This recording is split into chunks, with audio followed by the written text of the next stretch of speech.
Sasa bwana, mimi nimeenjoy, lakini nimefurahi sana toka jamaa safiri. Sema nanifurahisha. Sijali bwana, mambo madogo. Napenda sana. Yaani hakikisha kwamba hata kama jamaa kirudi, hakikisha asijue. Sawa. Wewe ni pumbavu. Kwa hiyo bwana, mimi nilichokuambia ndio hicho. Lazima mimi ndo madhara. Okay, na wake wengine. Mimi natoa, yaani napiga simu, hapokei. Mambo gani sasa haya? Pokea simu na wanawake wengine. Yaani niko safarini na simu yangu yaani hashiki kabisa. Sawa. Ngoja nakuja huko. yaani hakikisha jamaa sijue. Sawa.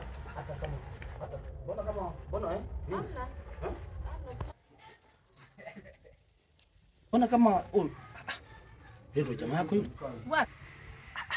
Najua. Mume wangu. Mume wangu. Mbona hajatoa taarifa sasa? Mbona hajatoa taarifa? Maje. Yaani mimi nakupigia simu upokei. Hapana mume wangu, sio hivyo. Nisamehe. Wewe jamaa sikiliza. Umesikia? Mimi hapa nimetoka kuomba maji kwako hapa. Maji mwilini, maji. Maji mwilini. Mwanangu sikia. Maji mwilini. Mwanangu. Maji mwilini. Tulia na wewe. Afu wewe. Wewe jamaa. Mwanangu.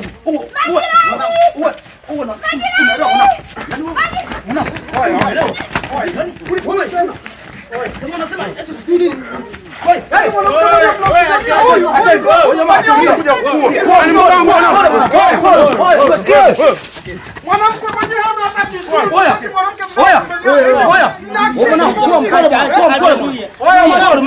Sikia. Achani ujinga. Achani awe mpole na mimi. Mwanamke mwenyewe huyu ana mbele wala nyuma. Achani ushamba basi. Acha ufala. Mwanamke mwenyewe huyu. Tutanikuta nyumbani.